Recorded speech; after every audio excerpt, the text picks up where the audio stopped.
Right guys, welcome back. Sorry it's been a little while. I've been back for a few days now. It's now the Wednesday after we landed on the Friday.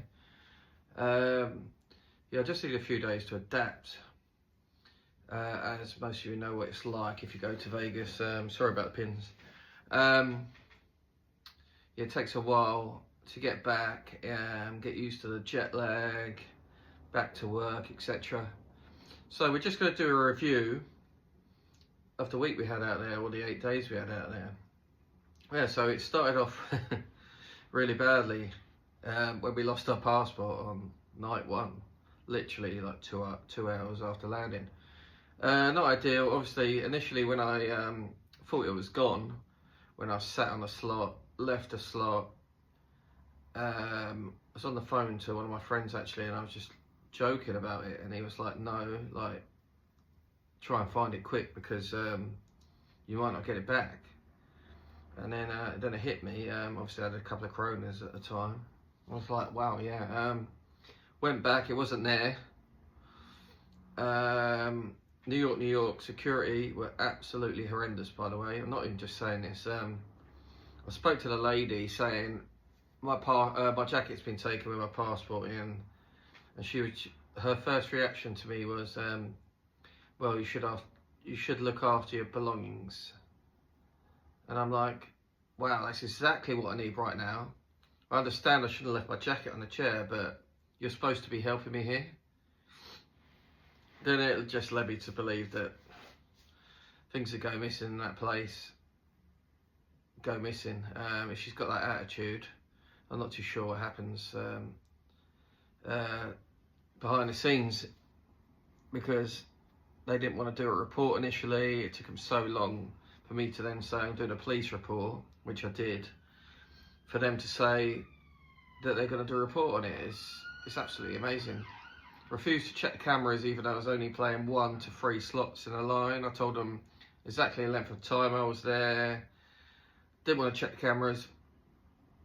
It was late at night here in Vegas, but still, like, come on, it's my only form of ID. I explained this to them. And yeah, it's a bit of a disaster really. So I carried on playing, enjoying myself. I wasn't going to let it get me down too much. And then we moved on. We lost a bit of money that night as well, which wasn't great, but it's what you expect out there.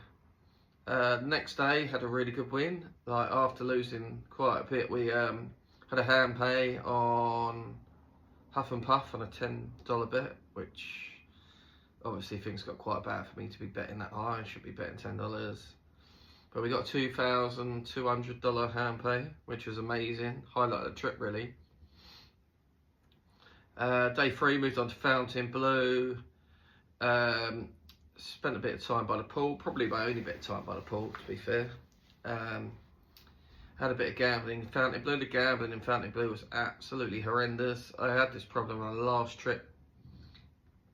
No luck at Fontainebleau whatsoever. So I don't think there's enough people playing there. It's not busy enough, even though it was WrestleMania. They were sponsored by WrestleMania. Just wasn't great. I didn't really like it. It was really hard to get bonus. Like, I was putting like up to $800,000 in a machine on a lowest stake and not get bonuses, and I think that's a little bit unfair on play. Final day at Fontainebleau, we we went to have a look at Resorts World one night. That was cool. Saw Encore. I've never seen Encore before. Had a Fat Tuesday. Had a bit of gamble. Resorts World weren't too bad. Big old building, that Resorts World. First time I've been there as well. So I saw some stuff I hadn't seen north of the Strip. Never really stayed north of the Strip. So Fontainebleau Hotel overall, beautiful, really nice hotel. A lot of business people there. That's why you don't get too much gambling. It's one of those things. And then we checked out the third day at Fontainebleau. We checked out in the morning because we had to go to LA as we applied for a temporary passport to pick up from LA. Jumped on a bus, just me and like 10 Mexicans. Jumped on a bus in the middle of nowhere in Vegas. 4.5 hour drive to LA. Picked up the passport quite quickly. They were good at the consulate. Got a flight with Frontier Airlines for like $50, which was pretty good. And then made our way back to Vegas. We were back in Vegas by 4:30 in the afternoon, which was pretty good, to be honest. So we left at 7:30 that morning. Got back by 4:30, not too bad. Checked to the Cosmo, had difficulty getting off free play again. Talked our way around it, got a free play. Did well off the free play and then got stuck on another Huff and Puff machine, standard. And then we ended up down for that day somehow. I don't know how that happened. Probably ended up $1,000 down, even though we were like $1,000 up at one point, but that's Vegas for you. Next day, running low on funds, didn't really want to gamble. Last full day in Vegas. Went to New York, just asked the host if we could have some free play or comps. She gave us $100, very nice of her. We went down to Cosmo again, turned that $100 into, went to high limit room, got a bonus, turned $100 into $220, so we made $200 off of that because I put 20 in initially. And then last day, travel day, bit tough really. I just spent so much time in airports that like I spent 6 hours at LAX in the end after getting a flight from Vegas. So I just had enough of airports by then. I did get chatting to a nice Mexican guy who was going to England and Amsterdam. Really nice people I've met on the trip, including Chris at Cosmo the night before. And then we made our way home. I've now got a really sore like neck to shoulder in between the joint.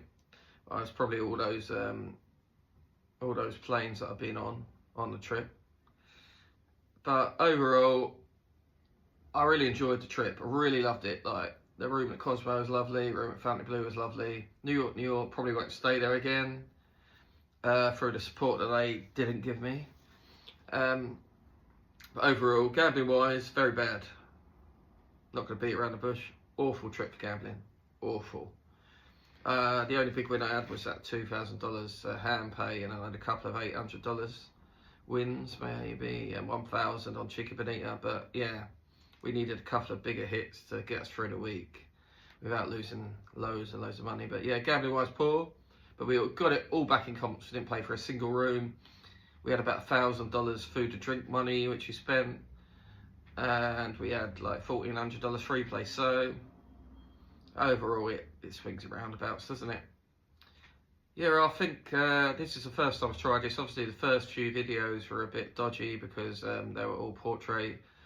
I've asked for some help through streamers that have been doing this for years and doing it well now. And they've been really good at coming back to me, and they're going to help me going forwards. Hopefully, we can get some more subscribers. So if you're watching this, please just press the subscribe button. It's not going to cost you anything. It really does support the channel and helps me out. And if you can like the videos, if you don't like them, don't like them. I'm only joking. Just press the like button, subscribe button, tell your friends. As many subscribers as we can get as possible will be fantastic. And I've really enjoyed it. We carried on the vlog, even though we had a disaster on our first night with the passport. We got a temple run back. We're applying for a new one. We're supposed to be going to Amsterdam at the end of the month, but we've got about 4 weeks to hope that the passport comes back. But we'll see. I had a great trip, and we're back again in August. August the 19th, we'll be in Dublin for a night. And then we're going to Vegas from the 20th to the 25th. Land back in England on the 26th. So I've loved every minute of it, even though we've had the dramas. I hope you have. I hope you really enjoyed it, and hopefully we continue these videos in the future. Thank you very much, guys. Please subscribe.